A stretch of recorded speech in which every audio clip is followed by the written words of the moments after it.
Gyvenam tokia unikalioje ir dirbam unikalioje situacijai, kai 5 skirtingos kartos vienu metu yra darbingos ir būna organizacijose, tai įmonėms reikia prie to prisitaikyti. O kalbant apie Z kartą, matom, kad jie yra tikrai technologijų karta, jie yra užaugę su TikToku, Instagramu, ką tai reiškia, kad jie turi labai plačią pasaulėžiūrą, jie mato skirtingas perspektyvas, kas vyksta Lietuvoje, užsienyje, susirenka daug informacijos, daug niuansų ir jie yra prasmės ieškotojai. Tai tą susitelkimą į prasmę, į kuriamą socialinę gerovę ir vertę, jie atneša organizacijoms. Balansas dabar yra darbdavių pusėje, tačiau mes matom, kad tikrai darbuotojai nori stabilumo, saugumo ir ypač, kai mes kalbėjom geopolitiniam kontekste, darbuotojai sunkiai svarsto keisti pozicijas. Ką tai reiškia? Tai reiškia, kad nors ir įmonės turi tą renkamąją galę, tačiau tų top darbuotojų, aukščiausio lygio specialistų rasti ir prisitraukti juos yra tikrai labai sunku. Prie tų pačių kompetencijų ir kas dabar yra svarbiau, be abejo, be tų degančių akių, tai yra tas savininkiškumo jausmas, tas vadinamasis ownershipas, kad nuo A iki Z jaustų atsakomybę už savo funkciją. Ir labai svarbu, kad suprastų, kad yra organizacijos dalimi darbuotojai, ne tik tai sraigtelis, ne tik tai, kad aš pradingsiu tame pulke žmonių, ypač jeigu yra didelės tarptautinės įmonės, kur tūkstančiais dirba darbuotojų, labai lengva pasimesti, bet iš tiesų įmonės ir nori tokių žmonių, kurie jaustųsi atsakingais, kurie kurtų pridėtinę vertę organizacijai ir ne tik tai ateitų su klausimais, o ką man dabar daryti, bet patys siūlytų idėjas ir būtų proaktyvūs šiuo klausimu.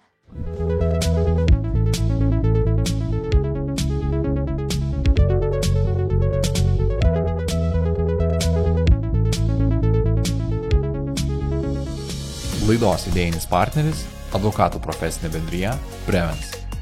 Naujos kartos verslo advokatų kontora. Board Member Mentality.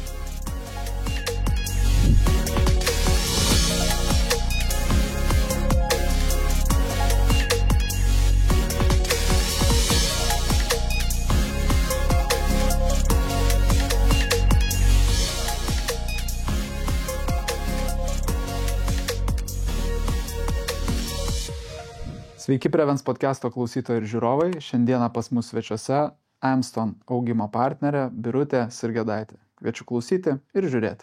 O verslai kaip nerimastingi, kokios nuotaikos. Matant, vis tiek pas jūs ateina, aš įsivaizduoju, didesnės organizacijos, ar ne? Įvairių. Iš tiesų yra įvairių organizacijų, yra ir kelių žmonių įmonės lietuviško kapitalo, yra tarptautinių organizacijų, tai labai platus spektras. Bet iš tiesų vis tiek prioritetą teikia strateginiam pozicijom. Ta samda tokia nuosaiki planuojama, atsargiai planuojama, bet augimas nusimato tikrai. Supratau, tai nėra labai liūdintys ar krizės nuotaikų paveikti, ar ne? Tokie nuosaikus. Nuosaikus, taip, nuosaikus. Tokia man irgi kažkaip tai su klientais bendraujant panaši nuojauta, kad niekas nepanikuoja, bet baltų vėliavų irgi nekelia, bet taip atsargus išlieka, nuosaikus ir atsargus, kas gal ir yra gerai šitais laikais. Nėra čia ko keltis labiau. Kontrastas jaučiamas. Pavyzdžiui, kas buvo po pandemijos 21-22 metų gal pradžioj ir dabar tas kontrastas tikrai juntamas, bet kažkaip ekonomika atrodo, kad iš lėto, bet gerėja. Ką matom, kad potencialūs investuotojai domisi Lietuvos rinką, ypač iš Vokietijos įmonės, nes, turbūt, žinot, dislokuoti NATO kariai iš Vokietijos čia Lietuvoje, jie automatiškai atsiveža ir savo šeimų narius čia į Lietuvą ir įmonės mato perspektyvą, galimybę čia sukurti tas naujas darbo vietas. Tai čia labai, labai įdomus aspektas ir tai tikrai skaičius bent jau, tai vis tiek, aš kaip suprantu, lokuojasi ją Vilniuje iš esmės, ar ne? Šeimas atveža turbūt į didžiuosius miestus. Į didžiuosius miestus pagrinde. Tas susidomėjimas iš investuotojų irgi pagrinde yra į Vilniaus, Kauno miestus. Fokusas pagrindinis. Tai faina, kad čia girdisi tų dalykų, nes yra ir kitų signalų. Mes kaip su sandoriais dirbantis, tai Tai tikrai jaučiam, kad vietomis sunkėja darybos, lėtėja sandoriai ir šita ta geopolitinė aplinka tokia ir matyti dar valstybės komunikacija tuo atžvilgiu aštri, tai nelabai prisideda prie to saugumo, nes aš manau, kad jeigu to nebūtų, būtų tikrai labai įdomu pamatyti tą potencialą, kuris būtų labai labai didelis. Aš galvoju, kelis kartus į tai, ką turim prie šitos aplinkos ir turėsim, tai aš kažkaip galvoju, kad labai. O dabar bendrai pasaulio toks labai įdomus periodas, nes ne tik tai karas Ukrainoje vyksta ir Izraelyje, ar ne? Taip. Ta situacija, taip pat rinkimai tiek ir pas mus Lietuvoje, tiek ir Amerikoje rinkimai. Tai viskas susideda į vieną tokį didelį katilą ir priverčia tikrai svarstyti įmonės, kokie turi būti ateities planai. Jeigu žiūrim iš šių metų pradžią, tai tikrai girdėjom nemažai užsienio kapitalo įmonių, kurios nusprendė išeiti iš Lietuvos, perkelti savo padalinius į kitas rinkas, pagrinde potencialiai Azijos šalis, o Lietuva po truputį bando užkimšti tas skyles ir pristraukti naujų investuotojų, kurie išėjo. Tai ir taip iš esmės pradedant taip mūsų pokalbį, aš labiausiai įdomu yra, kokia yra ta darbuotojų ir darbdavių rinka ir nuotaikos, ar ne, iš vienos pusės ir iš kitos pusės gal pažvelgti, ar yra matomų kažkokių tai pokyčių. Mes labai ilgą jau laiką kalbėjom apie darbo rinką kaip darbuotojų rinką, darbuotojų dominavimą, koks dabar tas balansas. Balansas dabar yra darbdavių pusėje, tačiau mes matom, kad tikrai darbuotojai nori stabilumo, saugumo. Ir ypač, kai mes kalbėjom geopolitiniam kontekste, darbuotojai sunkiai svarsto keisti pozicijas. Ką tai reiškia? Tai reiškia, kad nors ir įmonės turi tą renkamąją galę, tačiau tų top darbuotojų, aukščiausio lygio specialistų rasti ir prisitraukti juos yra tikrai labai sunku. Tai taip ta galia pasiskirsto per abi pusės. Taip, darbo skelbimų šiuo metu tikrai yra ženkliai mažiau rinkoje, tų pozicijų yra ženkliai mažiau ir mes į vieną poziciją gauname 2-3 daugiau kandidatų negu anksčiau. Tačiau tų top talentų, juos surasti, pritraukti ir įkalbėti, galbūt netgi keisti poziciją ir keisti įmonę yra ganėtinai sunku. O jų trūksta, ar jie yra pasislėpę, ar dar yra kažkokios kitos priežastys? Jos surasti yra lengva, paprasta, jie tikrai yra ryškus, ypač LinkedIn'e jie ryškus, tačiau įkalbėti, priimti tą sprendimą, keisti darbdavį yra labai sunku.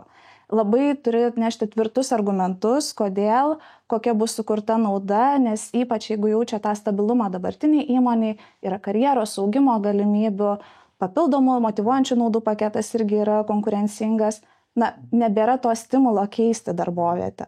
Aš kažkiek bent jau savo patirtim jaučiu, kad šitas toksai, tas stabilumas, jisai gal net verčia taktikas keisti darbdavius ir aš tokias analogijas vesdavau, kad tam tikrų jau aukštesnės kvalifikacijos darbuotojų ir komandos papildymą reikia vykdyti, kaip su aukšto lygio laisvaisiais agentais krepšinėje, futbole, ar kur reikia išties įkalbėti ir dirbti tuo labai daug ir gal net užtrunka metus ar pusmetį, vien dialogas ar darybos gali būti. Tai ar čia tokia, tik tai mano tokia tendencija pastebėta, ar išties ir plačiai darbdavių aplinkai tas matoma?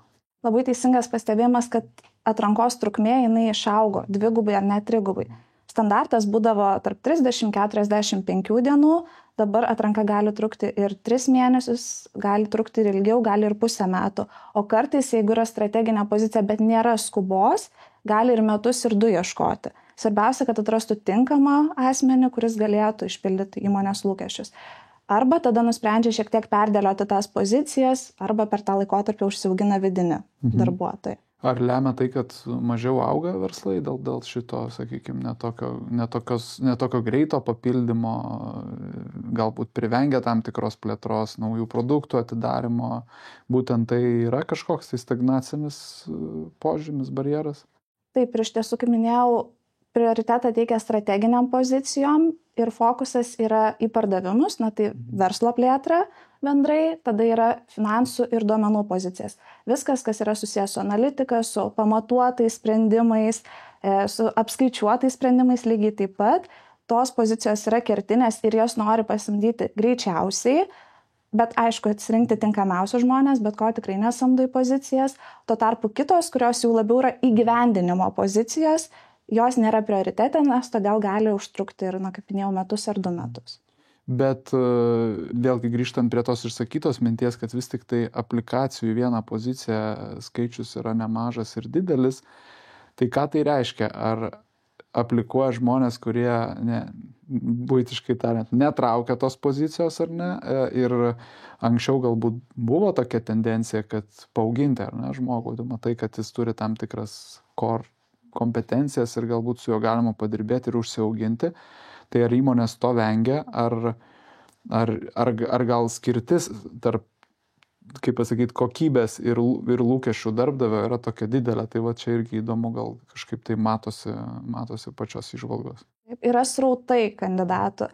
Vienas srautas, kur visiškai netitinka reikalavimų, tiesiog bando laimę, kaip sakau. Nevertinamas. Bando pataikyti, taip.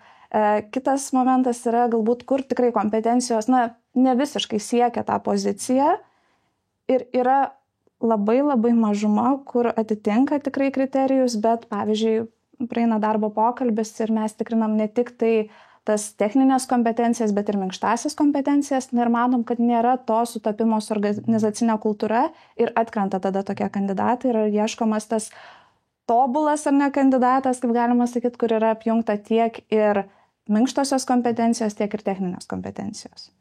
Vėlgi dalinuosi tokiom asmeniniam įžvalgom, įdomu jas prasivaliduoti, pasitikrinti pas rinkos ekspertus. Kompetencija labai, turbūt tai yra prie minkštųjų priskiriama energija ir net ir didelių stambių verslininkų įvardina tos žibančios akys, ar ne? Labai sunku pamatuoti, bet darbdaviam tai kritiškai svarbus dalykas, ar ne, jausti tą norą tobulėti, užsikabinti, nuveikti daug, nuveikti kažkokių tai didelių dalykų ambicingų.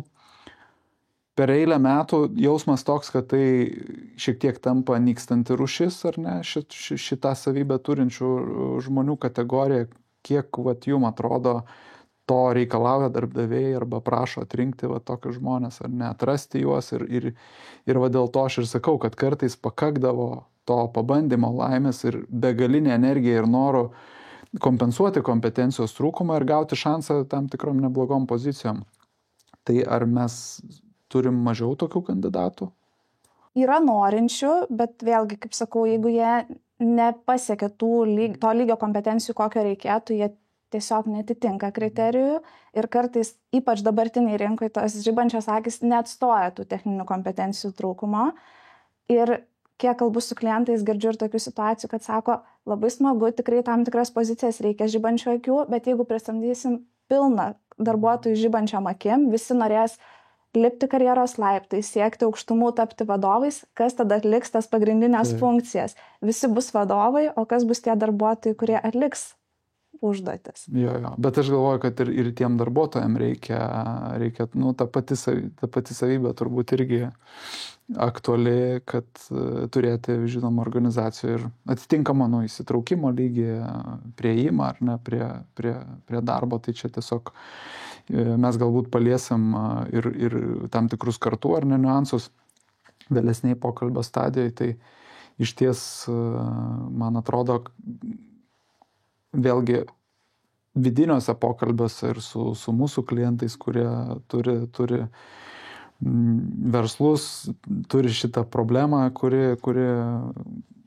kartais gali būti didelė galimybė, jie vis tik tai, man vėlgi kyla natūraliai klausimas, ar tai yra tam tikras nematymas besikeičiančios situacijos ir galbūt reikia keisti atitinkamas taktikas. Nes vieną dieną aš pats savo asmeniškai pasakiau, kad galbūt ne toje aplinkoje, ne kiekyje, ne darbuotojas ar pasikeitusiose lūkesčiuose yra problema, bet taktika ir priėjimas iš esmės yra kertiniai momentai ir tie, kas sugeba tai padaryti, neturi tos samdos problemos. Ar yra tokių pas jūs klientų, kurie sako, mes tikrai labai sklandžiai samdom, labai pataikom ir mūsų taktika išskirtinė kažkokia, tai tikrai veikianti? Ne, iš tiesų tokių klientų, kur sakytų, vieną iš vieno visą laiką pasisamdom, nežinom, į ką kreiptis, tai ne, bet veikia kitas momentas, tai daug įmonių turi rekomendacinės programas, kur darbuotojai rekomenduoja savo pažįstamus artimuosius į pozicijas atviras, tai tokios programos labiausiai pasteisina. Ir tada tikrai pavyks ir vieną iš vieno pasamdyti, nes yra tvirta darbuotojo rekomendacija, yra pasitikėjimas jau ateinančių asmenių.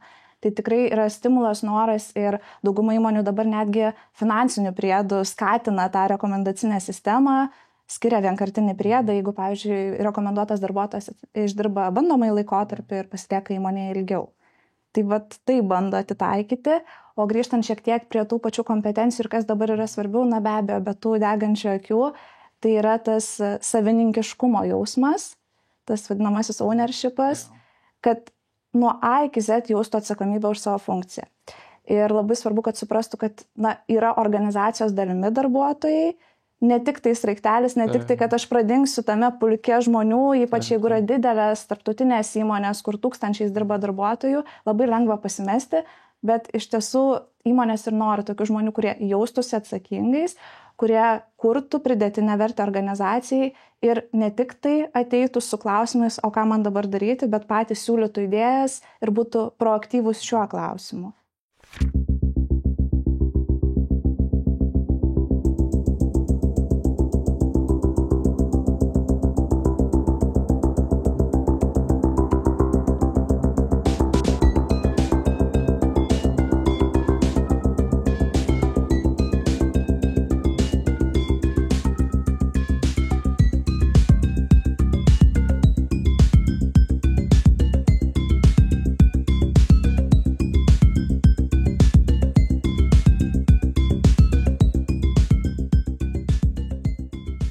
Vėlgi jūsų atliktas tyrimas 23 metų rodė, vėlgi, pagarsinsiu aš tos skaičius, kuriuos mačiau, ir juos bus galima panagrinėti įvairiais pjūviais, kad iš esmės 65% darbuotojų nurodė kaip darbo užmokestį pagrindinį tą motyvacinį veiksnį, o priedų skiriamų ar ne svarba motyvacijai mažėjo iki 18%, anksčiau buvo siekia 23, beveik 24%. Tai vėlgi mes tai siejam su tam tikrų stabilumo poreikiu, ar ne?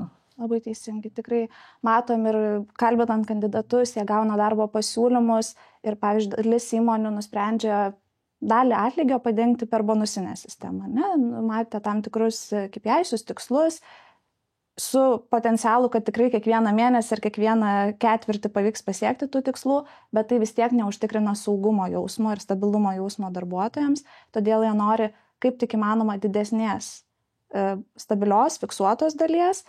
Jeigu bonusai būtų mėnesiniai, tada didesnė motyvacija, bet jeigu jie yra metiniai, tai tikrai motyvacija labai stipriai krenta. Supratau. Tai kalbant apie kitus motyvacinius veiksnius, ar ne, tą paketą sudaro darbo užmokestis, ko dar tada ieško šiuolaikinis darbuotojas, ar ne, ir jau mes kalbam apie tos aukštos kvalifikacijos darbuotojus, ko jie dar ieško? Tikrai iš tų finansinių papildomų naudų jie nori sveikatos draudimo paketo, tai po truputį tampa higieniniu elementu, taip, jau kad įmonės jį turi, bet vėlgi paketas nelygus paketui, jis turi būti konkurencingas, turi tikrai darbuotojas jaustis stabiliai ir dar idealu, jeigu jis yra pritaikytas pagal darbuotojo poreikius. Tai būna tikrai tų skirtingų variacijų, dabar ypač populiaru, seniau kai būdavo 100% kompensacija, dabar 80% kompensacija ir 20% darbuotojas pats padengia, tai jau nebemotyvuoja darbuotoją, nes jis tiek turi išleisti papildomai savų lėšų. Tai bendrai tas papildomų naudų paketas įtraukiant sveikatos draudimą, taip pat, ką girdim ir pastebim, tai yra mokymų krepšelis, tam tikra fiksuota suma, kad tie mokymai būtų tiek ir Lietuvoje, tiek ir užsienyje, būtų galima keliauti ir jeigu užsienyje, kad padengtų ir skrydžio bilietus, ir viešbutį, ir visus kitas išlaidas, o jeigu kalbant apie Lietuvą, bendrai, kad būtų suteiktos tos galimybės. Ir 5 pagal svarbumą iš tiesų šiuo metu yra kuro ir transporto kompensacija. Parkingai taip pat? Parkingai taip pat ir girdim per darbo pokalbio metu, klausimas svarbus, ar bus kur parkuotis, kaip dažnai reikės važiuoti, vykti į ofisą, ar ne. Tai bendrai matom, kad pandemijos metu tikrai buvo asmenų, kurie persikėlė į mažesnius miestus, nusipirko sodybas kaimuose, ten persikėlė su visa šeima ir turėjo galimybę dirbti pilnai nuotoliniu būdu. Dabar žingsnis po žingsnio, ypač šiais metais mes girdim, kad daugėja tų dienų iš biuro, kai kurios organizacijos netgi sugrįžta pilnai į 5 darbo dienų iš biuro modelį. Dažniausias vis dar yra 3 dienos iš biuro, 2 iš namų, bet sugrįžti tas 5 darbo dienas iš biuro ir tai yra didžiulė demotyvacija darbuotojams. Jeigu jau yra privaloma keliauti, jie pasiskaičiuoja kokios išlaidos ir prašo tada kompensacijos arba didesnio darbo užmokesčio. Tai čia iš ties iki pandeminio laikotarpio tai buvo net, tai net turbūt nebuvo svarstoma ir net vertinama, ar ne, kaip stipriai pasikeitė, o žinom, kad ir regioniniai verslai jų tikrai yra daug ir stiprių ir jiem taip pat reikia aukštos kompetencijos ir kvalifikacijos darbuotojų. Statistika rodo tai, kad nėra to skirtumo lūkesčiuose darbuotojų atlyginimo, ar ne, prasme, tai ką tai indikuoja ir kaip su tuo tvarkosi didesni regioniniai verslai? Yra labai neženklus skirtumas, tai nepasakyčiau, kad jo visiškai nėra, jis yra, bet labai nedidelis ir vis tiek įmonės, kuomet, pavyzdžiui, nauji investuotojai planuoja plėtrą, tai dažniausiai renkasi jau nebe Vilnių, o pavyzdžiui Kauną, nes kad ir per 50 eurų tas lūkestis yra mažesnis, bet jis vis tiek mažesnis ir planuojant didelę samdą pavyksta sutaupyti. Bendrai žiūrint į regionus, sunku iš tiesų regionų įmonėms yra ne tik tai atliepti darbo užmokesčio lūkesčius, bet lygiai taip pat ir pritraukti žmonės iš didmiesčių, kad jie pabaigę studijas sugrįžtų į gimtuosius miestus ar šiaip atvažiuotų iš didmiesčių ir statytų savo karjerą mažesniuose regionuose galbūt. Ir be to nėra tiek daug tų darbo galimybių. Yra galbūt kelios stipriausios, didžiausios įmonės, kitos yra mažesnės, kurios labai retai kaitą išgyvena arba labai retai auga. Tai tiesiog įsivertina stipriai darbuotojai, ar apsimoka keltis į regioną. Taip, pandemijos metu, ypač kai krito kainos, būsto nuomos, ar nebuvo dar daugiau tų dedamųjų faktorių, labai apsimokėjo. Ar kas pasiliko, tas pasiliko, bet tikrai yra ir dalis, kurie tikrai atvažiuoja ir į Vilnių, ir į Kauną, ir į Klaipėdą tą pačią atvažiuoja. Tai tikrai matom, kad tų tendencijų yra. Dabar toks kilo klausimas, klausantis ar ne, ir šiek tiek į kitą temą šokant, tai yra persikvalifikavimas, kas kažkiek tai yra pastebima bent jau tuose pokalbiuose tarp verslų, kad yra didelis potencialas persikvalifikuoti tam tikros ar ne, tam tikrų kompetencijų darbuotojam ir dar labiau prisitaikyti prie tų darbo rinkos realijų. Ar yra kažkoks tai pastebimas konkrečių galbūt profesijų judėjimas iš vienų įgūdžių prie kitų arba galbūt iš įvairių profesijų į tam tikrą profesiją, ar tas yra matoma, kad žmonės vis tik tai jau dabar užaugusi kita karta tikrai nebijo pakeisti, gal net ir kardinaliai karjeros kryptį? Dažniausiai tai daro IT profesijos specialistai, tai ypač populiaru kokybės užtikrinimo pozicijose, net ir programavimo pozicijose lygiai taip pat. Tai prasidėjo, sakyčiau, kažkur pandeminiu laikotarpiu ir ką matom, kad labiausiai persikvalifikuoja asmenys pabaigę socialinės pakraipos ar ne studijas, lingvistinės studijas, labai gerai ir iš teisės srities sekasi persikvalifikuoti į IT. Bet žiūrint į dabartinę rinką, iš šių metų rinką į kitų metų prognozes, tikėtina, kad nebereikės tokių vadinamų entry lygio, visiškai pradedančių lygio specialistų šiuose srityse, nes bendrai ta samda yra sumažėjus ir labai stipriai. Ką matom į ateinančius metus, tai potencialiai, kad bus pagrindinė gamybos pozicijos ir inžinerinės pozicijos, kurios augs. Ar žmonės persikvalifikuoja šias pozicijas? Labai retai. Bet tikrai žiūrint bendrai ateities perspektyvą, tai labai rekomenduočiau ir skatinčiau, jeigu dar yra ta karjeros kryžkelė ir nesijaučia saugiai savo dabartinėje pozicijoje, taip žiūrint bendrai prognozes, tikrai tikėtina, kad gamybos sritis, viskas, kas yra susijęs su skaitmenizacija, automatizacija, dirbtiniu intelektu bus tikrai aukštumose, poreikis bus ir lygiai taip pat inžinerinės pozicijos. Kam tas įtakos dar turi, tai kad mes matom, kad mažai studentų renkasi tas sritis, mažai pabaigia studijas, o kas pabaigia, labai dažnai išvyksta į užsienį tiesiog. Ir bet kokiu atveju. Nugrebė tikrai tą skirdimą. O vadovų samda irgi matoma tendencija, kad trūksta vadovų, trūksta, kas galėtų perimti ar ne verslų vadžias ir tokia irgi labai didelė konkurencija pastebima toj rinkoje. Kaip jūsų akim atrodo visa šita situacija ir kaip galima galbūt padėti darbdaviam atrasti vadovus ir kokių galbūt taktikų renkasi, vėlgi ieškodami, galbūt augindami patys viduje. Taip. Vadovus atrasti visą laiką buvo iššūkis, nepriklausomai nuo metų, nepriklausomai nuo rinkos situacijos, kadangi tikrai dalis įmonių nori iš identiškos patirties vadovų, kas labai susiaurina tą kandidatų baseiną vadinamai. Bet bendrai, ką matom, tikrai įmonės juda link to, kad ruoštų successorius, tuos asmenius, kurie potencialiai galėtų pereiti vadovaujančias pozicijas, tai daugiau prasideda ugdymas viduje organizacijos. Successoriai turi tam tikras ugdymo programas, specialiai jiems pritaikytas, jie šešėliuoja dabartinius vadovus, žiūri ir įmonės tikrai nemažai tiek ir laiko, tiek ir finansinių kaštų investuoja tam, kad ugdytų ir augintų tokius specialistus viduje.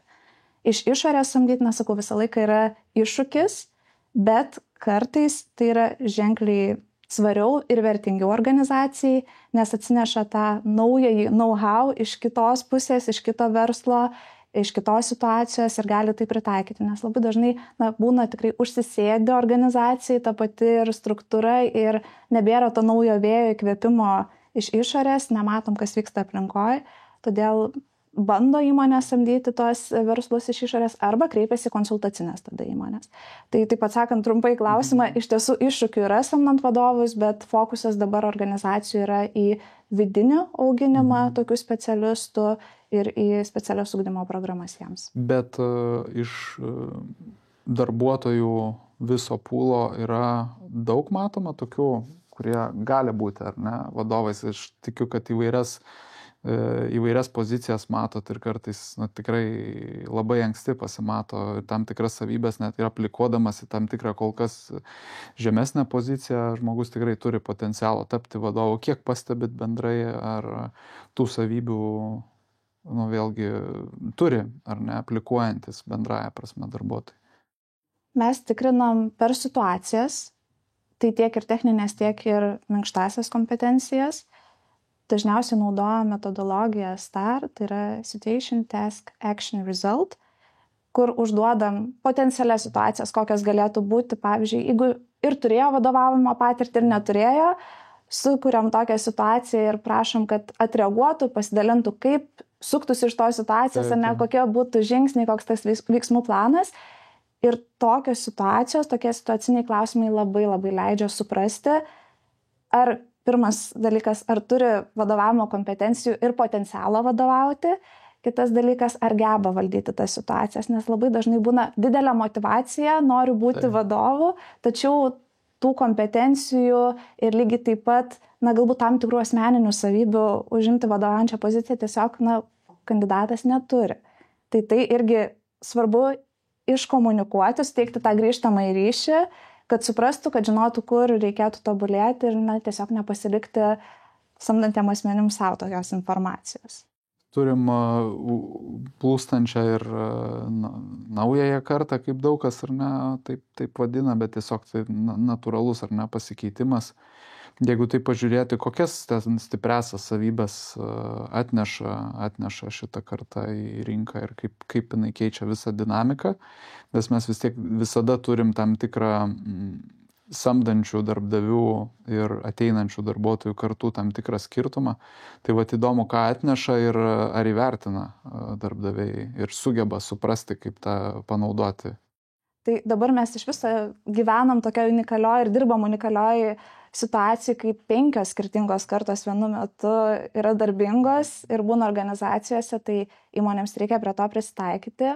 O kalbant apie Z kartą konkrečiai, tai matom, kad jie yra tikrai technologijų karta, jie yra užaugę su TikTok'u, Instagram'u, ką tai reiškia, kad jie turi labai plačią pasaulėžiūrą, jie mato skirtingas perspektyvas, kas vyksta Lietuvoje, užsienyje, susirenka daug informacijos, daug niuansų ir jie yra prasmės ieškotojai. Jie ateina į poziciją ir jam yra labai svarbi prasmė darbe, tai tą susitelkimą į prasmę, į kuriamą socialinę gerovę ir vertę, jie atneša organizacijoms. Tikrai įmonės tampa vis labiau socialiai atsakingos, dėl to, kad Z karta reikalauja, taip, labai spaudžia ir reikalauja to iš jų. Ir lygiai taip pat įmonės vis daugiau dialogo turi su savo darbuotojais. Tikrai turėjom tokių pavyzdžių prieš 5 ar daugiau metų, kai įmonės turėdavo metinius pokalbius tik tai su darbuotojais. Vadovas turėdavo tik tai metinį pokalbį ir daugiau kontaktas būdavo visiškai apie darbo atsakomybės, apie tam tikras užduotis ir panašiai. Z karta reikalauja nuolatinio kontakto, jie nori kaip minimum kartą per savaitę pasikalbėti, jeigu įmanoma ir kasdien kalbėti su vadovu, su kolegomis, būti tame dialoge ir kalbėti ne tik tais apie tikslus, uždavinius, KPI'sus, bet ir apie tai, kaip jie jaučiasi viduje, kokias emocijas išgyvena, ką galbūt iš namų atsineša ar ne kokias nuotaikas. Tai vadovas turi būti ir psichologas kartu, turi pristaikyti prie Z kartos lūkesčių, reikalavimų ir galbūt, tiesiog, sakau, kartais ventiliavimas ir nepasidalinimas savo mintimis ir nebūtinai ieškant sprendimų kažkokių konkrečių.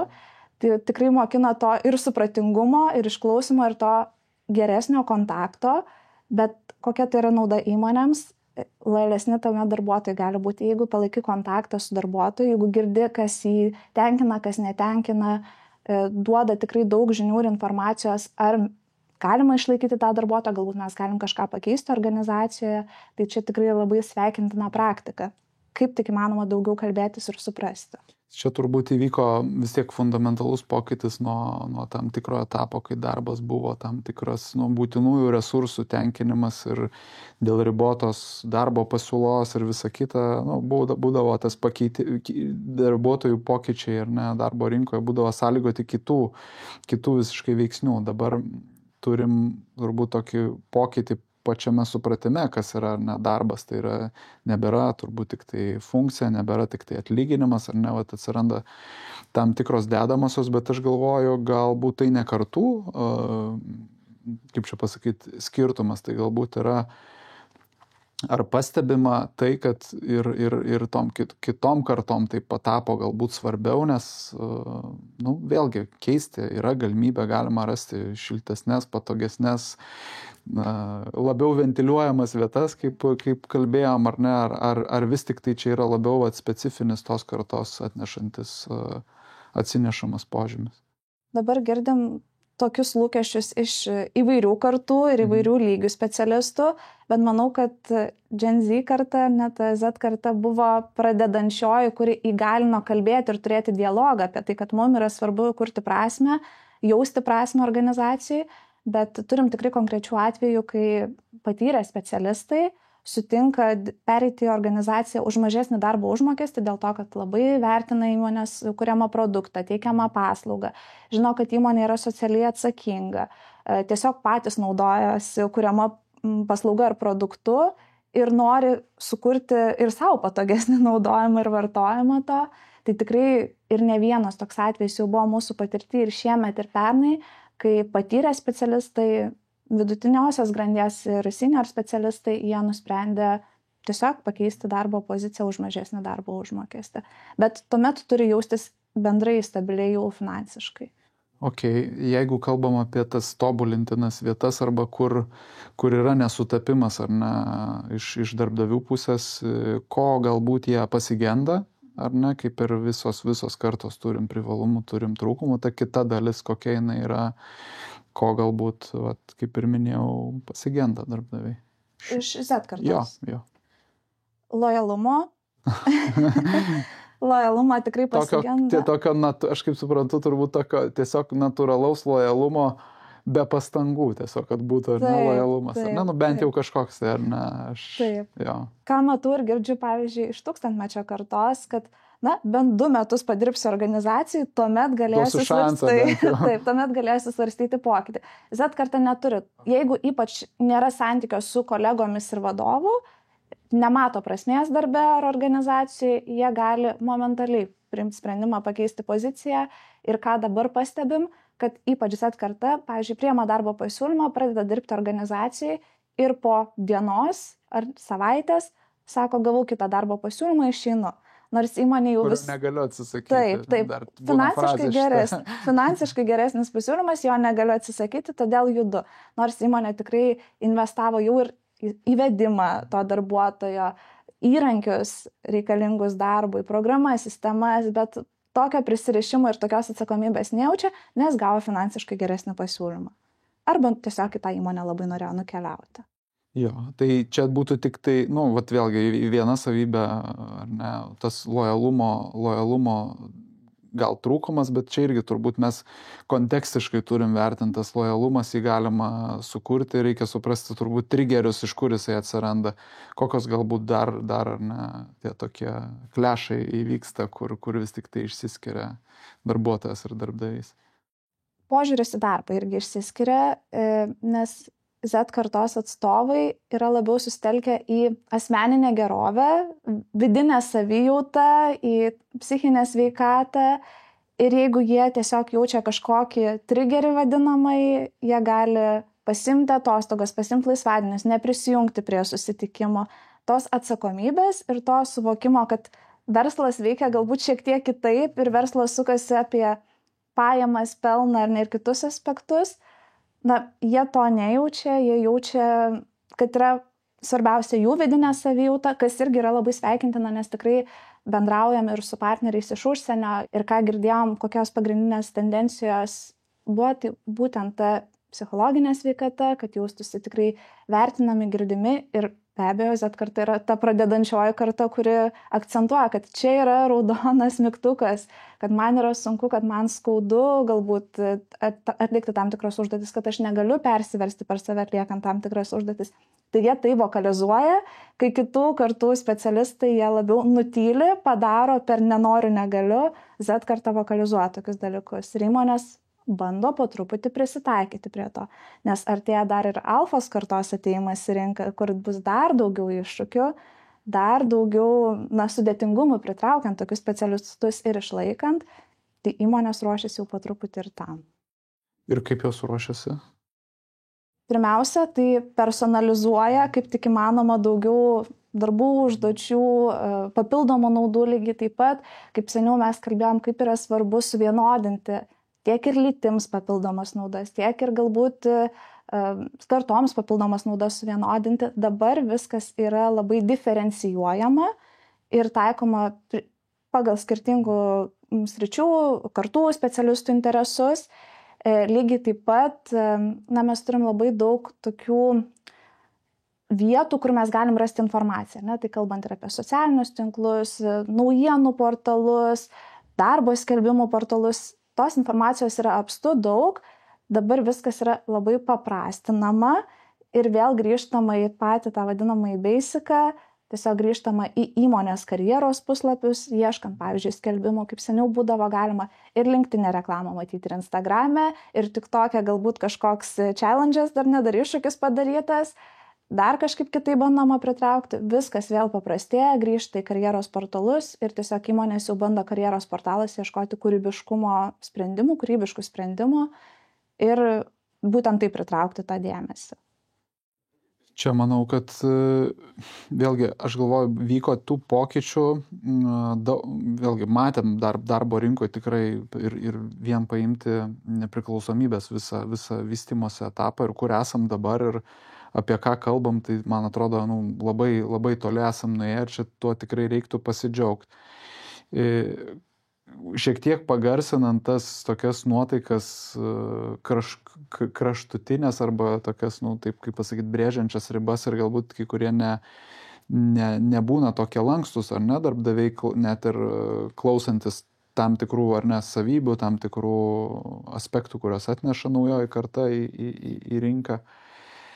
Ar nebus taip, kad vis tas didėjantis komfortas, lengvumas ar ne tam tikro, kaip čia jį apibrėžti, turbūt nuo tam tikrų bazinių dalykų nuėjimas vyksta, ar ne, darbuotojų rinkoje, nes jeigu mes kalbam apie, galim kalbėti, pavyzdžiui, apie teisininkų grinai bendruomenę, advokatūrą, ten mes irgi turim įsitraukianti vis labiau dirbtinį intelektą, mes turim labai nemažą pokytį savybėse, kurias reikia jau pradėti tobulinti, nes dar nėra labai per vėlų, bet tiesiog privaloma daryti, labai nukreipti į psichologijos žinias, ar ne, save ir gilintis ten.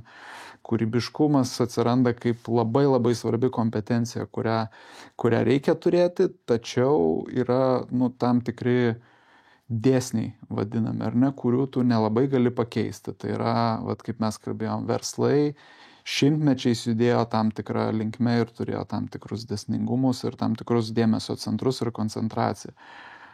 Tam tikros profesijos neišvengiamai turi savyje tam tikrą krūvį, kuris ėjo iš kartos į kartą. Jisai nesikeitė ir jį reikėjo kažkaip tai absorbuoti ir jį su juo sudirbti. Tai iš viso to kyla galbūt mintis ir taip atliepiant tą tokią kraštutinę poziciją, kad sako, bus blogai, čia kas ateina yra tragedija ir taip toliau. Tiesiog, taip kalba tam tikra dalis žmonių, bet galbūt tiesiog persidegiant kartoms ar ne, atsiras didesnis susikalibravimas to dialogo, aš įsivaizduoju, nes net ir mum augant darbo rinkoje jautėsi, kad iš pradžių jo yra toks didesnis disonansas, tada keičiasi vadovai, tu liktai vis arčiau susikalbi ir paskui kažkada įvyksta turbūt tas lūžis, kaip susibalansuoti. Gal taip tuos piešiančius tokias tamsias spalvas gal galima kažkaip tai nuraminti dar papildomai, ar vis tik tai matot, kad yra tam tikrų ir labai pavojingų tendencijų, kurias reikia kažkaip tai reaguoti.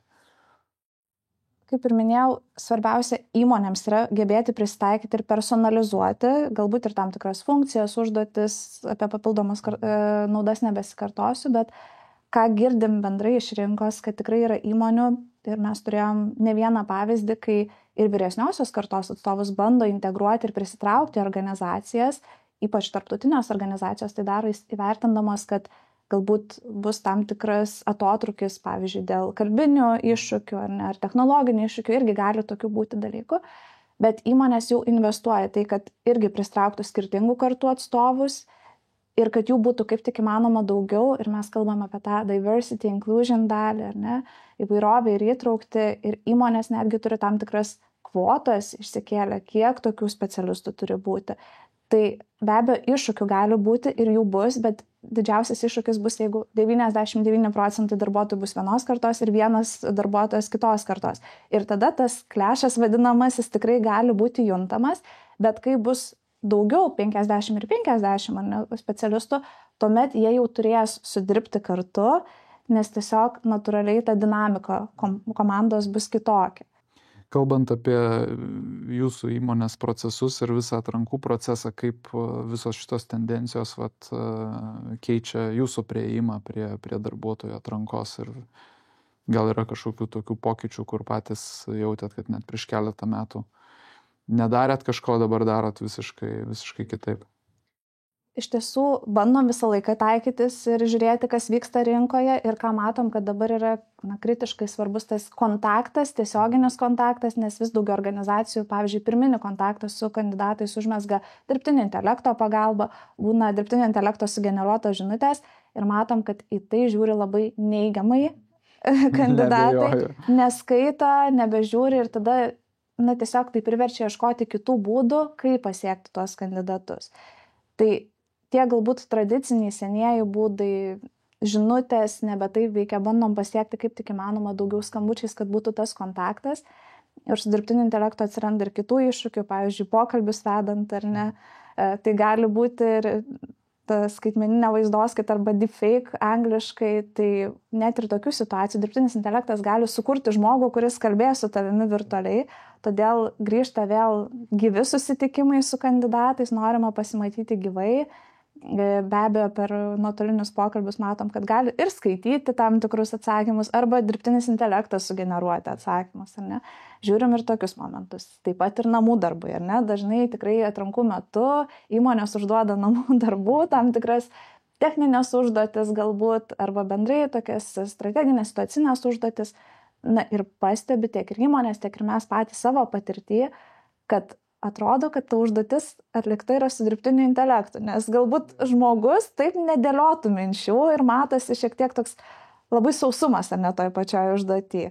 Tai dėl to reikia labai adaptuotis ir pristaikyti, kalbant ir apie tas pačias užduotis, kad kuo daugiau jos būtų reikalaujančios kritinio mąstymo ir kur jaustųsi, kad žmogus pats išgalvoja, kad tai būtų, vėlgi grįžtant prie tų pačių situacinių klausimų, situacinių užduočių. Ir tik tai tokiu būdu galima pamatyti, ar žmogus su dirbtiniu intelektu atliko tą užduotį ar ne. Vėlgi yra ir kitas pliusas. Jeigu atliko su dirbtiniu intelektu, vadinasi, moka rašyti, klausti, užduoti tinkamus klausimus ir naudotis įrankiu, nes dirbtinio intelekto mes neišvengsim, jisai mūsų dabartis ir ateitis 100%. Mums reikia išmokti juo naudotis ir naudotis tinkamai. Tai jeigu turi tokią kompetenciją potencialus darbuotojas, tai galima įgalinti jį dar labiau.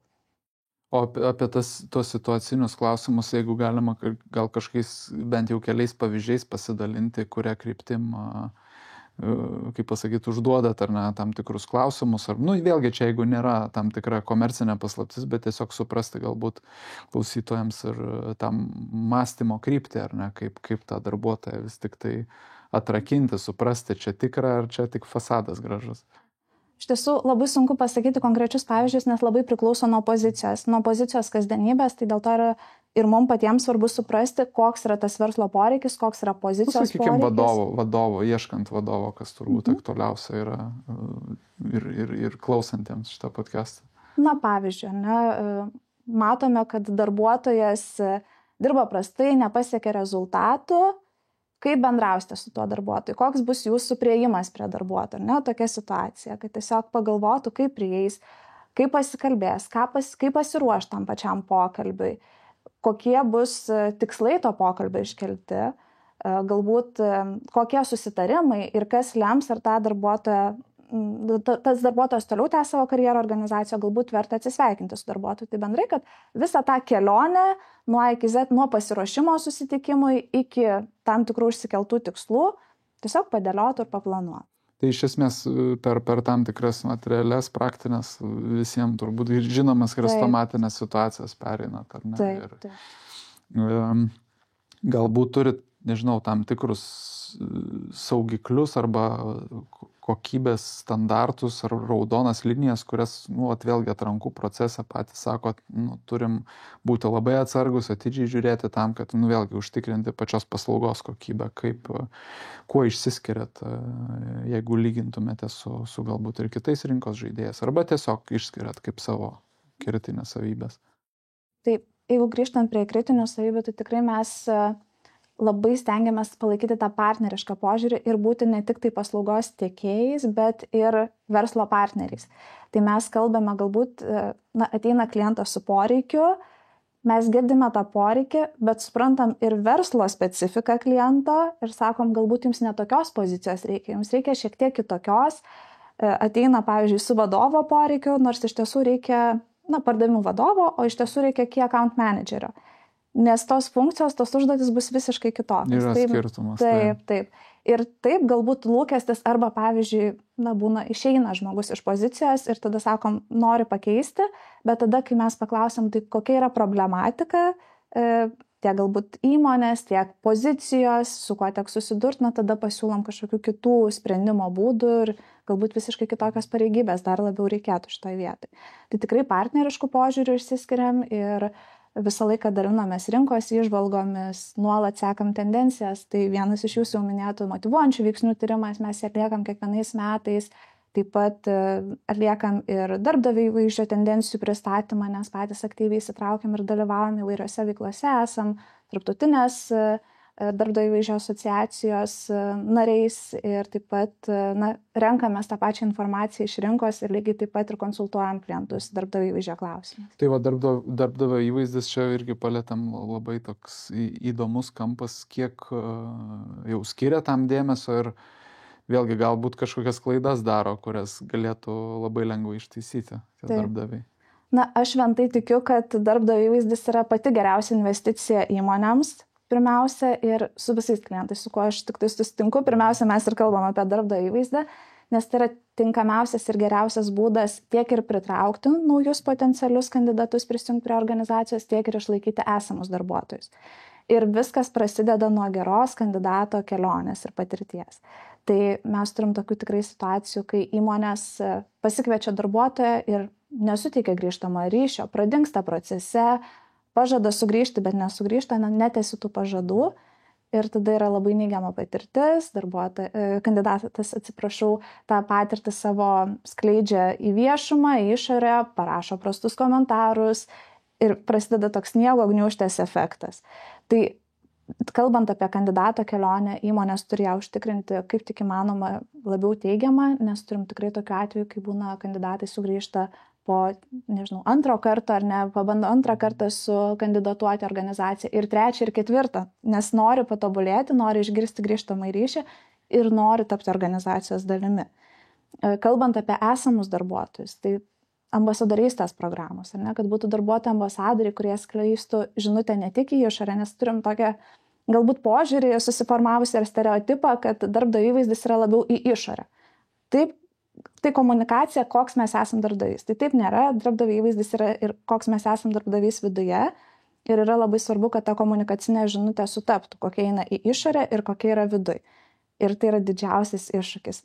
Nes yra atskiros komandos, yra atskira komunikacijos komanda arba marketingo komanda ir yra atskira komanda HR, pavyzdžiui, kurie komunikuoja vienokią žinutę. Ir tada ateina kandidatas į pokalbį, sako, aš girdėjau apie jūsų įmonę vieną, aš mačiau jūsų skelbime vieną ir tada, ką aš girdžiu iš jūsų pusės, iš vadovo pusės, visiškai kitaip.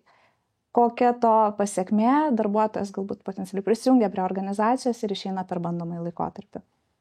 Vėlgi, išleisti didžiuliai kaštai, prarastas darbuotojas, reikia iš naujo visą samdos procesą užsukti. Tai dėl to aš sakau, darbdavio įvaizdis yra kritiškai svarbus organizacijoms ir jis netgi neturi būti reikalaujantis didelių investicijų.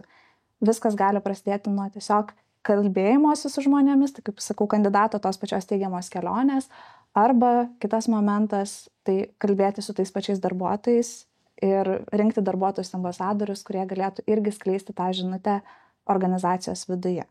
Nes labai aš įsivaizduoju, darbuotojai tikrina tą, ką mato išorėje ir per darbo pokalbio visą procesą nori įsitikinti, kiek tai atitinka ar ne realybę. Ir aš manau, kad čia daugelis darbdavių ir papuola, ar ne, kad yra ta didelė takoskyra tarp to, koks yra įvaizdis, kaip yra prezentuojama ir koks yra realus veikimas. Aš visada galvoju, nėra tų tobulų organizacijų, bet daugelis formuodami tą darbdavio įvaizdį, šties nusaldina tiek, kad jau atrodo, jau viskas čia taip labai super idealu, kiek aktualu, logiška, išties sakyti taip, kaip yra. Bet aš turiu omeny ganėtinai atvirą komunikaciją, ko mes pasigendame ir ar tai yra vis tik tai neveiksminga, matant ar ne, tiek sakykime, tokiame platesnėme lygyje ir duomenų, kiek turit, ar vis tik tai kažkokie tai vandenys neatverti, kur tu gali įvardindamas trūkumą būti ganėtinai atviras, bet galbūt pasiūlydamas sprendimą, su kuo tu dirbi ir kaip tu eini taisydamas arba tobulėdamas, pateikti iš karto realią situaciją apie save, nepasakodamas tų istorijų, kurių galbūt arba neduodamas pažadų, kurių negalėsi laikytis. Tai trūkumai tokia tabų tema, bet jeigu įmonė geba pasakyti ir tie patys ambasadoriai, ko pas mus trūksta, bet ką mes su tuo darom, tai yra teisinga strategija, ar tai vis tik tai yra geriau privengti, nes kaip suskaitys tą žinutę, tai mes negalim žinoti.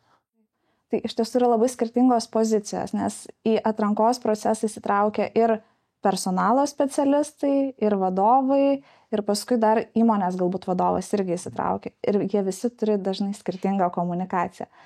Personalo specialistas, bandydamas parduoti kitą etapą pokalbį su vadovu, pasako labai gražius dalykus ir nebando suteikti ir pristraukti per tą galimybę bendrai pasikalbėti su vadovu. Tada vadovas pasako galbūt tos neigiamus aspektus ir iššūkius ir kartais net ir išgąsdina tą patį kandidatą.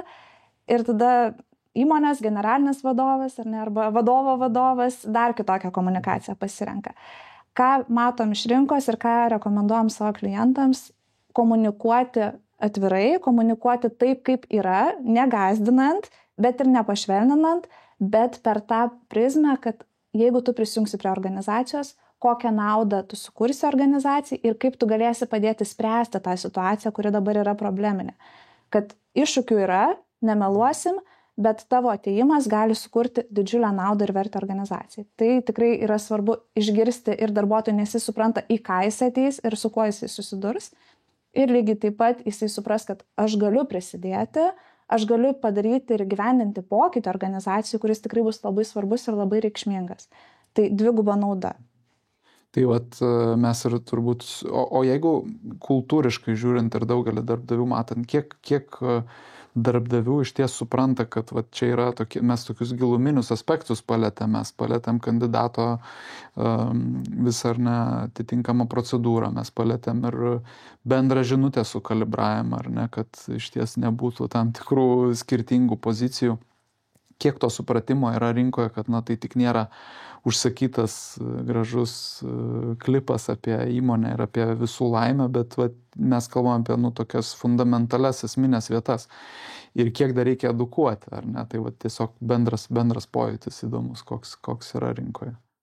Lietuvoje darbdavio įvaizdis dar yra ganėtinai naujas ir šviežias aspektas ir dažniau jį padengdavo marketingo, komunikacijos komandos, kartais ir HR-ai pilnai ant savo pečių turėdavo šitą atsakomybę, bet žingsnis po žingsnio, ypač žiūrint į tarptautinių organizacijų esančių Lietuvoje pavyzdį, įmonės investuoja tai ir įsidegia ir kalbant apie dabartinę situaciją ir palyginant su tuo, kas yra pasaulyje, tai tos organizacijos, kurios investuoja ir turi jau darbdavio įvaizdžio strategijas, specialistus, netgi atsakingus už darbdavio įvaizdį įmonės viduje, pilnai siekia ir kartais net ir lenkia pasaulinės tendencijas. Tai tikrai šviežia, nauja, bet žingsnis po žingsnio jau judam link tos pusės, kad tikrai įsivažiuos ir įmonės investuos į tai. Kalbant apie darbuotojų migracija tarp įmonių, yra pastebima tendencija, kad vis tik tai pasirenka ir grįžti pas buvusius darbdavius ir kas tai nulemia? Pati esu bumerangė. Pati esu Amston bumerangė ir taip mano irgi sprendimas buvo išeiti iš organizacijos ir sugrįžti į ją. Tai vėlgi, tikrai yra tas noras, susižavėjimas galbūt kitą įmonę, noras išbandyti, ypač jeigu ilgai dirbi vienoje įmonėje, nori pamatyti, kas vyksta pasaulyje, kas vyksta kitose organizacijose, bet dėl to įmonėms yra labai svarbu palaikyti kontaktą su tais darbuotojais, kurie paliko organizaciją ir kurios norėtų susigrąžinti. Tai tokia tendencija, ypač šiais ir praėjusiais metais, yra labai gaji. Ir matom tikrai nemažai darbuotojų, kurie išeina ir sugrįžta organizacijas ir ypač sugrįžta į tas organizacijas, kurios investuoja į kontaktą su darbuotojais. Tai tas kontaktas iš vienos pusės gali būti tiesiog paprastas skambutis, žinutė, kvietimas kavos, papietauti ir pasikalbėti, tai kaip tau sekasi, kaip tu gyveni. Ir tas kontaktas palaikomas reguliariai. Kitas momentas tai gali būti įmonės naujienlaiškis, kai įmonė siunčia tiesiog naujienas, kas vyksta organizacijai, kad jaustų išėjęs darbuotojas pulsą ir taip pat naujienlaiškai labai dažnai įpainioja ir pozicijas atviras, ar ne, kad tai pamatytų užmestą akį ir susidomėtų potencialiai, tai tokiu būdu žaidžia. Ir iš tiesų netgi vienos konferencijos metu girdėjau žaidimų kūrimo įmonę Activision Blizzard. Jie netgi papildomas naudas suteikia savo buvusiam darbuotojam. Kaip jie tai daro, tai iš tiesų jie skatina darbuotojus viešinti naujienas apie organizaciją, kas vyksta įmonėje, tas pačias naujas pozicijas, atviras pozicijas ir už tai, kad jie įsitraukia į tokias veiklas, jie gali pasirinkti organizaciją, kuriai Activision Blizzard tiesiog paukos pinigų. tai nepelno siekiančia organizacija. Tai irgi bandė tikrai ta įmonė ir iš savo papildomų naudų paketo pasiūlyti kitas naudas, bet kadangi viskas yra labai glaudžiai susijęs su darbo organizacija ir tiesiog išorė nepavyksta tų papildomų naudų perteikti ir paskui tinkamai apdoroti tą informaciją, dėl to nusprendė priimti tokį sprendimą, kad tiesiog aukotų pasirinktai organizacijai.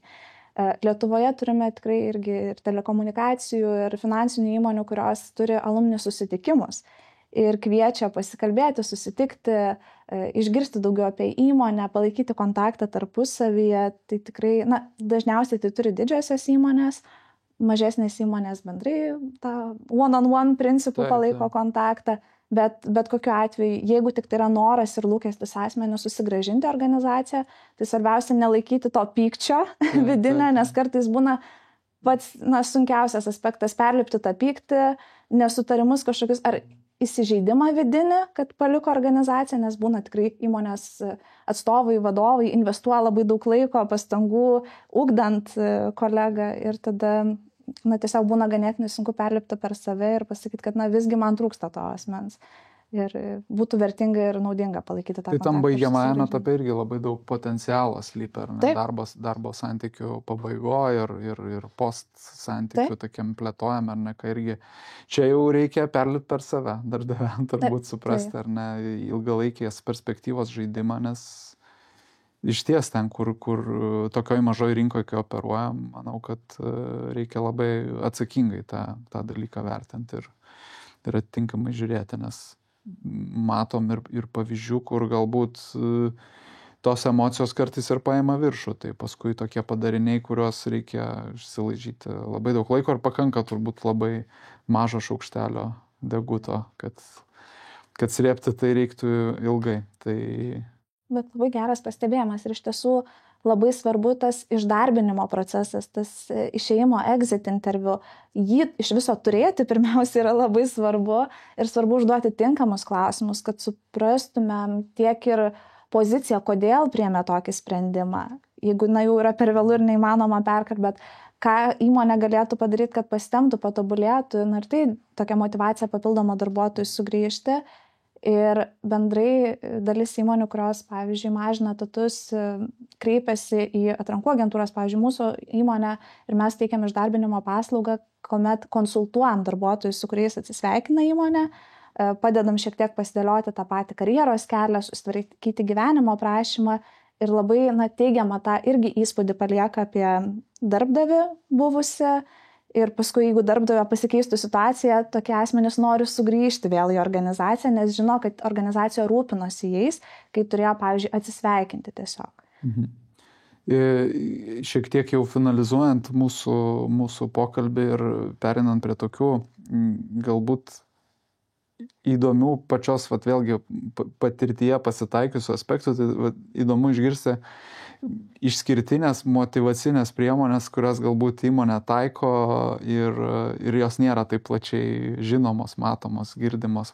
Galbūt yra kokie nors pavyzdžiai, kur iš tikrųjų unikalu, kūrybinga, nebūtinai veiksminga, bet sakykime, gal yra tokių pavyzdžių. Iš Amston perspektyvos ar bendrai rinkos? Bendrai rinkos. Bendrai rinkos. Iš papildomų naudų, kokios būtų tokios įdomesnės. Tai šiek tiek atliepiant Z kartą vėl ir visai neseniai skaičiau, kad tam tikros tarptautinės įmonės taiko paternity leave. Tai yra, kai darbuotojas įsigijo augintinį, nepriklausomai katė, šuo ar kitas augintinis, gali suteikti papildomą savaitę darbuotojui tiesiog susipažinti su savo nauju šeimos nariu, tiesiog praleisti laiko kartu, ir tiesiog turėti tą laisvą savaitę, kuri būtų apmokama kaip darbo savaitė. Kitas momentas, ką irgi taiko Lietuvos įmonės ir girdim iš kandidatų lūkestį, tai kad turėtų galimybę ir įmonės taikytų tėvų dieną biure. Tai mes esame įpratę vaikų dieną biure girdėti, kuomet įmonės leidžia darbuotojams vaikus atsivesti ir dažnai turi ir vaikų kambarius, stovyklas, vasaros, rudens ar ne atostogų. O dabar yra lūkestis, kad įmonės leistų darbuotojams savo tėvus atsivesti į įmonę. Ir tikrai yra tokių praktikų ir patirčių, kai atsiveda tėvus, tėvai pašešėliuoja, pasižiūri, kaip vyksta veiksmas organizacijai, kaip dirba vaikas ar ne jų. ir paskui pateikia savo gyvenimo prašymą, sukandidatuoja į įmonę ir prisijungia prie įmonės. Tai vėlgi praplečia tą įvairovę ir įtraukti organizacijoje. Tai tokios kertinės tikrai, ir žiūrint bendrai į rinką, kokia ta situacija ir kad tikrai turim vis daugiau iš užsienio atvykstančių specialistų, tai esam girdėję ir lūkestį, kad maldos kambarys būtų įmonėje, kad būtų suteikiama galimybė melstis ar ne tam tikrų metų. Tai tokių įvairovių ir atsižvelgiant į tai, kad tikrai iš užsienio darbuotojų tik tai didės kiekis ir tų pačių asmenų, kurie yra susidomėję iš įvairių šalių Lietuvą ir galimybėmis Lietuvoje irgi kiekis tik tai didės, įmonės turės pristaikyti ir prie kitų kultūrų ir tas papildomas naudas pritaikyti ir jiems. Čia labai gražios tokios iniciatyvos didinančios ir įsitraukimą ir taip sakyčiau, praplečia ar ne tą ratą motyvacinių galimybių ir ten vėlgi taip galvočiau, tikrai dar labai daug potencialo yra neišnaudota, ar ne? Tai dar šiek tiek apie tą neišnaudotą potencialą, kur galėtų žvelgti darbdaviai net ir galbūt smulkesni verslai, kad atrastų motyvacinių priemonių, nebūtinai finansinių, ar ne? Tai kuria kryptim reikėtų žiūrėti ir įjungti kūrybiškumą. Taip, tai iš tiesų nefinansinės motyvacinės naudos kartais veikia netgi dar labiau negu finansinės. Tai jau apie vieną kalbėjom, apie tą prasmės jausmą darbe, sukurti prasmę, būti socialiai aktyviems, įsitraukti tam tikras veiklas. Lygiai taip pat yra labai svarbus tas ryšys ir kontaktas su vadovu. Tai įmonė turėtų suteikti tą galimybę ir turėtų dažnesnius pokalbius, ne tik tai metinius, bet kaip minimum bent jau ketvirtinius su vadovu galimybę susitikti ir susisiekti, ar ne. Ir taip pat iš nefinansinių papildomų naudų ir bendrai to fokuso jas, tiesiog suteikti galimybę augti ir tobulėti. Suteikti erdvę, suteikti šansą, laiką dalintis žiniomis, dalintis tiek ir galbūt jaunesniesiems specialistams, tiek ir patyrusiems specialistams vieni su kitais, sukurti tos idėjų hubus vadinamuosius ir tiesiog tokiu būdu tobulėti. Investicijų papildomų nereikalauja, taip galbūt laiką tam tikrą skirti, suteikti galimybę kurti bendruomenės tam tikras, kurios galbūt irgi turėtų tam tikrus panašius pomėgius, norėtų kartu kažką veikti. Papildomų visiškai išlaidų nereikalauja, bet yra tas socialinis kontaktas, yra prisirišimas, to pasekoje lojalūs darbuotojai. Labai, labai gražiai apibendrinta ir visiškai pabaigai visuomet man įdomu išgirsti tų vadovaujančių asmenų tam tikrus įpročius arba apie tai, ką jie šiuo metu galvoja, ką domisi būtent apie savo profesinę sritį ir ką galbūt tobulina ir kokiomis priemonėmis. Tai Birute būtų įdomu išgirsti, apie ką dabar tenka pačiai galvoti, kad tobulėtum pati, kad turėtum galbūt kažkokius naujus įgūdžius, kurių poreikis atsiranda ir kur yra tie dėmesio centrai. Tai dabartinis dėmesio centras be abejo yra ir ateities rinka, ar ne kokia ji bus, ir stiprinti kompetencijas, kalbant apie tam tikrų specialistų samdą, taip pat dirbtinio intelekto klausimai, tai čia yra pagrindinis irgi kertinis momentas, kaip panaudoti tinkamai, nes vėlgi su dirbtiniu intelektu kyla labai daug iššūkių dėl kibernetinio saugumo aspektų, dėl etinio panaudojimo, tai kaip išlaviruoti šioje situacijoje, tai irgi toks antrasis fokusas ir bendrai turbūt toks nuolatinis, tai kaip valdyti tą komandą, kaip suteikti didžiausią vertę ir naudą komandai, kaip kurti santykį ir kaip motyvuoti tos darbuotojus. Ok, tai čia ilgalaikiai ir dideli tikslai, o tos priemonės tokie, sakykime, jau tokiam mikrolygyje, tai vėlgi kokie šaltiniai. Dabar jau nebepakanka paklausti, kokias knygas skaito vadovai, bet iš kokių šaltinių susirenka informaciją ir kokią metodiką, būdą yra atradę tam, kad galėtų turėti tuos įrankius. Tai kokie yra pačios tie įrankiai kasdienybėje, kurie padeda gauti informacijos. Taip. Tai man pagrindinis įrankis be abejo yra komunikacija su mūsų klientais, su mūsų partneriais, investicijų pritraukimo agentūromis. Tai per tą ryšį, per tą kontaktą, dalinimasi ir iš savo pusės žiniomis, lygiai taip pat grįžtamasis ryšys yra iš tos pusės, kad su manimi dalinasi žiniomis. Užmeta galbūt tam tikrus kabliukus, kur jau tada papildomai tenka pasiskaityti savarankiškai, Harvard Business Review ar ne, pavyzdžiui, pasiskaityti. Man taip pat yra labai naudingas šaltinis LinkedInas. Paprastas LinkedInas, skirti laiko šiek tiek ir pasikviesti naujų kontaktų, plėsti savo kontaktų ratą, bet lygiai taip pat ir pasiskaityti, tai kuo gyvena tas mano kontaktų ratas, kas šiuo metu yra populiaru. Tai be abejo ir sekti tos žmonės, kurių įspūdžiai, kurių pasidalinimai žiniomis man yra labai vertingi. Na ir kitas momentas, šiek tiek užsimeniau, mes Amston esam asociacijos dalis, būtent darbdavių iš agentūrų ir tenais nuolatinis irgi toks žinių hubas, kur tarpusavį dalinamės, tai taip žingsnis po žingsnį irgi renkuosi iš ten informacijos. Tai vat ką išgirdau, žmonės labai dažnai pamiršta ir nuvertina, kad tos asmenybės žmonės ir yra tos kartais vaikštančios knygos, vaikštantis podcastai ir visa kita ir dar turi tam tikrą savo filtrą, unikalią patirtį, kurią gali dalintis. Tai aš irgi labai kviečiu visus bendrauti, grįžti į bendravimą, skatinu tai daryti ir fundamentaliai tai yra ir viena priežastis, kodėl mes darom šitą tinklalaidę, tai yra, kad pas mus ateina tikrai patyrusios asmenybės iš įvairių industrijų ir mums pabūti teisininkams ar ne šalia, kurie mes irgi dirbam kiekvieną dieną su to verslu, bet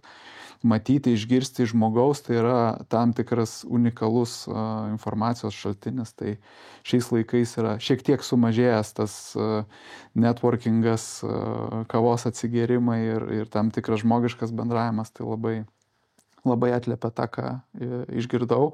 Noriu padėkoti už skirtą laiką ir kad dar neišeitumėt tuščiom, ar ne, iš mūsų podcast'o, tai mes turim savo svečiam tam tikrą dovanų paketą, tai aš pristatysiu, nes čia yra labai nemažai dalykų, ar ne, tai mes pradėsim iš eilės nuo mūsų rėmėjo Kanumo, ar ne, tai yra natūralus probiotikas ir labai svarbus dalykas mūsų žarnyno ekosistemai visai ir mes irgi ofise tai naudojam visą komandą po truputėlį, po šlakelį.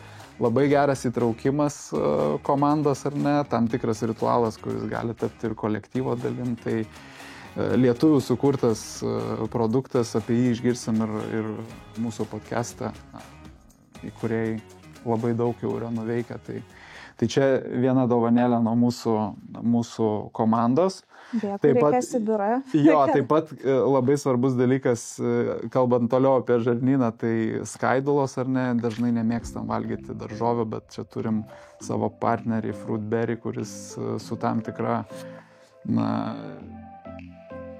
šito produkto kūrimo technologija leidžia vėlgi kompensuoti tam tikrą skaidulų trūkumą, kas yra žiauriai svarbu dirbantiems, stresuojantiems ir didelį krūvį patiriantiems žmonėms kompensuoti. Tai vat, dar viena dovanėlė, kita yra dovanėlė nuo mūsų partnerio Mark Sign, tai yra 300 eurų čekis jų paslaugoms. Tai mes irgi organizacijoje labai džiaugiamės jų visais produktais, nuo elektroninio parašo iki dokumento valdymo sistemų ir integracijų. Tai čia įteiksiu į rankas ir dar turim, žinoma, mes kaip sporto mėgėjai dovanojam ir čekį į kliniką jų, sveikatingumo ir sporto kliniką, labai inovatyvi metodika, ten galima sportuoti ant tam tikrų balansinių kamuolių. Mūsų irgi komanda yra išbandžiusi, tai